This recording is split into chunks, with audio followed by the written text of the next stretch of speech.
Triple ఆర్తో నిర్మాతగా career best hit అందుకున్నారు DVV Danayya.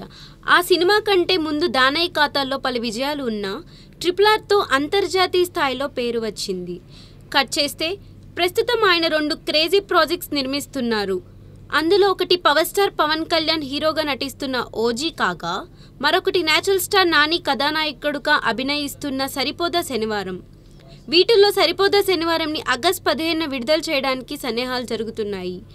ఇక ఓజీ విషయానికి వస్తే అత్తారింటికి దారేది రిలీజ్ డేట్ అయిన సెప్టెంబర్ 27న విడుదల చేయడానికి ప్రయత్నాలు జరుగుతున్నాయని సమాచారం. ఒకవైపు సరిపోదా శనివారం ఓజీ చిత్రాల నిర్మాణంతో బిజీగా ఉంటూనే, మరోవైపు కాలీవుడ్ స్టార్ విజయ్తో ఓ చిత్రాన్ని నిర్మించేందుకు సన్నాహాలు చేస్తున్నారంట డివివి దానయ్య. గతంలో విజయ్తో దిల్ రాజు ఎలాగైతే తెలుగు తమిళ్ భాషలో వారసుడు చిత్రాన్ని ద్విభాషల్లో నిర్మించారో, అలాగే దానయ్య కూడా బైలింగ్వల్ మూవీ ప్లాన్ చేస్తున్నారని టాక్. త్వరలోనే విజయ్ దానయ్య కాంబో మూవీపై క్లారిటీ రానుంది. మరి ట్రిపుల్ ఆర్ తర్వాత రాబోతున్న ఈ క్రేజీ ప్రాజెక్ట్స్తో దానయ్య ఏ స్థాయి విజయాలు అందుకుంటారో చూడాలి.